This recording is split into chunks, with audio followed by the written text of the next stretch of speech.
Hello আয়শার বন্ধুরা, জানো তো আজকে আয়শা কোথায় যাবে? দাঁড়াও, এবার ওর ড্রেসের একটু ম্যাজিক দেখে নিই আমরা সবাই। ও বলতেছে আম্মু আমাকে একটু ম্যাজিক করে ড্রেস পরিয়ে দাও তো। এই তো আয়শাকে ম্যাজিক করে ড্রেস পরিয়ে দিয়েছি। এবার ম্যাজিক করে আয়শাকে মেকআপও করে দিব, দেখবা তো সবাই। 1 2 3, দেখো তো সবাই আয়শাকে কেমন লাগছে। দেখছো আয়শা কত খুশি। আয়শা কোথাও যাওয়ার কথা শুনলেই অনেক বেশি খুশি হয়ে যায়, আর সাজুগুজু করলে তো সে আরও বেশি খুশি হয়। প্রায় তো এখন সন্ধ্যা হয়ে গিয়েছে, তো আমরা এখন বের হব। এই তো আয়শাকে নিয়ে আমরা যাচ্ছি। রাস্তায় প্রচণ্ড পরিমাণে জ্যাম ছিল। আয়শা এদিক সেদিক তাকাচ্ছিল। আয়শা হচ্ছে ওর নানির কোলে বসা। তো আমরা জ্যাম জট দিয়ে এই তো চলে এসলাম রেস্টুরেন্টে আয়শাকে নিয়ে খেতে। ও তোমাদেরকে তো বলাই হয় নাই, আজকে হচ্ছে আয়শার আব্বু আম্মুর বিবাহবার্ষিকী, মানে আমাদের বিবাহবার্ষিকী। তো আমরা সেরকম কিছুই করিনি, শুধু একটু খেতে গিয়েছিলাম।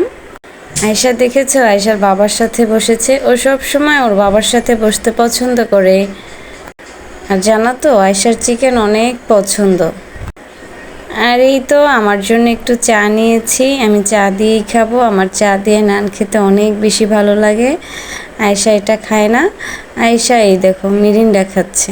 আয়শা কিন্তু একদমই বেশি খাওয়া দাওয়া করছে না, ও যেতটুকু খাচ্ছে আমি অতটুকু ভিডিও করছি। ও শুধু বেশিরভাগ মিরিন্ডারাই খাচ্ছে, আর ওর বাবা একটু একটু ওর মুখে দিচ্ছে। এই তো খাওয়া দাওয়া শেষ করে আবার বায়না ধরেছে আমাকে একটু রাইডে ঘুরিয়ে নিয়ে আসো। তো রাইড ঘুরতেছিল, তখন ও ফুচকার জন্য অনেক কান্না করতেছিল যে আমি রাইডে উঠা শেষে ফুচকাও খাবো। এত এত বায়না করে বাজারে গেলে কি বলবো আর। এই তো আমরা ঘোরাঘুরি শেষে একটু ফুচকা খেতে আসলাম। এটা হচ্ছে বেলপুরি। তো বেলপুরি খেতে খেতে ও বললো আম্মু বেলপুরি শেষ হলে আমাকে একটা বেলুন কিনে। তা আমরা সব শেষে বাসায় চলে আসলাম। অনেক বেশি গরম লাগতেছিল। আয়েশা একদম কাপড় চোপড় চেঞ্জ করে আয়েশাকে একটু পপকর্ন ভেজে দিয়েছিলাম। ও যেহেতু অত বেশি খায়নি, ওর খিদে লেগেছিল। আমরা খাওয়া দাওয়া করে অনেকক্ষণ ঘুরেছিলাম, তার জন্য আয়েশা পপকর্ন খেতে খুব পছন্দ করে, এবং কি মশলা দিয়ে দিলে তো আরও বেশি পছন্দ করে। ও আমাকে বলতেছে আম্মু তোমাকে অনেক ধন্যবাদ, আমি তো এটা অনেক পছন্দ করি, তুমিও একটু নাও। এই তো আবার আমাকেও খেতে দিয়েছে। দেখেছো তোমরা সবাই আয়েশা কত গুড গার্ল হয়ে গিয়েছে। আয়েশাকে বলেছি খাওয়া দাওয়া শেষ করে এরপর কিন্তু তোমাকে পড়তে বসতে হবে। ও আয়েশা কিন্তু একটু মেহেদিও দিয়েছিল, তোমরা জানো?